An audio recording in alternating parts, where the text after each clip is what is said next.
Rajshahi city corporation সরকারের প্রজ্ঞাপন অনুযায়ী দৈনিক মজুরি ভিত্তিক শ্রমিক কর্মচারীদের মজুরি না দেওয়া এবং বেতন বৃদ্ধির দাবিতে নগর ভবনের সামনে বিক্ষোভ করেছে সিটি কর্পোরেশনের শ্রমিক কর্মচারীরা। এ সময় দ্রুত দাবি মানা না হলে লাগাতার আন্দোলনের হুঁশিয়ারি দিয়েছেন তারা। এ সময় বক্তারা জানান, অস্থায়ী দৈনিক মজুরি ভিত্তিক কর্মচারীদের মজুরি বাড়িয়ে কয়েক মাস আগে সরকারি প্রজ্ঞাপন জারি হয়েছে। সেখানে দক্ষ শ্রমিক কর্মচারীদের দৈনিক 750 টাকা এবং অদক্ষদের 700 টাকা মজুরি নির্ধারণ করা হয়েছে, কিন্তু রাশিক এটি বাস্তবায়ন করেনি।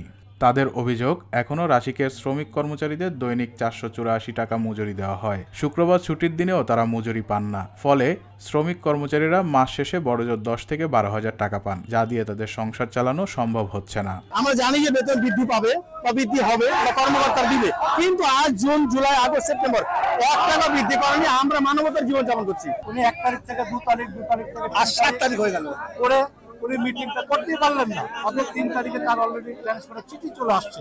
484 টাকা বেতনে কাজ করি আমরা। 484 টাকা বেতনে আমার কি পেট চলবে না আরেকজনের পেট চলবে? মানে পেট চলে না। স্কুলে যেতে পারে না, স্কুলে যে একটা ভালো স্কুল পারে না, এই স্কুলে যাও আমি একটা ছেলেকে পড়াতে পারি না। সারা দেশে বেতন বৃদ্ধি হয়েছে। হ্যাঁ, পরিবর্তন জারি করেছে আমাদের সিটি কর্পোরেশন দৈনিক শ্রমিকদের জন্য 750। আমরা কেন পাচ্ছি না? বিগত সরকারের আমলে আমরা কিন্তু কথা বলতে পারিনি, আমাদের সেই কথা বলার সুযোগ ছিল না। এখন আল্লাহ তাআলা সেই সুযোগ আমাদেরকে তৈরি করে দিয়েছে। সেই সুযোগকে কাজে লাগিয়েই কিন্তু আমরা এই দাবিটাকে তুলে ধরেছি এবং সেটা আমরা মৌখিকভাবে তুলে ধরিনি। আমরা প্রথমে অ্যাপ্লিকেশন দিয়েছি, একাধিকবার অ্যাপ্লিকেশন দিয়েছি চিফ স্যারকে, প্রশাসক স্যারকে, আমাদের প্রশাসক স্যারকে পর্যন্ত আমরা জানিয়েছি। জানানোর পরে এটা নিয়ে অনেক তালবাহানা শুরু হয় যে আমরা দিব, কখনোই তারা বলে না যে দিব না, দিব করতেই থাকে। তারপরে এক পর্যায়ে জিএম মিটিং হয়, সেই জিএম মিটিংয়ে সিদ্ধান্ত হয় যে একটা কমিটি করা হবে, সেই কমিটি সিদ্ধান্ত নেবে যে বেতন কত % বাড়ানো যায় বা বাড়ালে আমরা দিতে পারবো।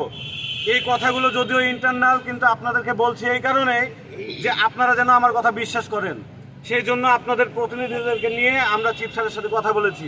এ সময় প্রজ্ঞাপন বাস্তবায়নের দাবিতে শ্রমিক কর্মচারীরা নগর ভবনের প্রধান ফটক বন্ধ করে দেয়। পরে তাদের একটি প্রতিনিধি দল সিটি কর্পোরেশনের প্রধান নির্বাহী কর্মকর্তা রেজাউল করিমের সঙ্গে বৈঠক করেন। বৈঠকে 1 মাসের মধ্যে বেতন বৃদ্ধির আশ্বাস দেওয়া হয়। তবে আশ্বাস বাস্তবায়নে গড়িমসি হলে লাগাতার কর্মসূচি দেওয়ার হুঁশিয়ারি দেন শ্রমিকরা।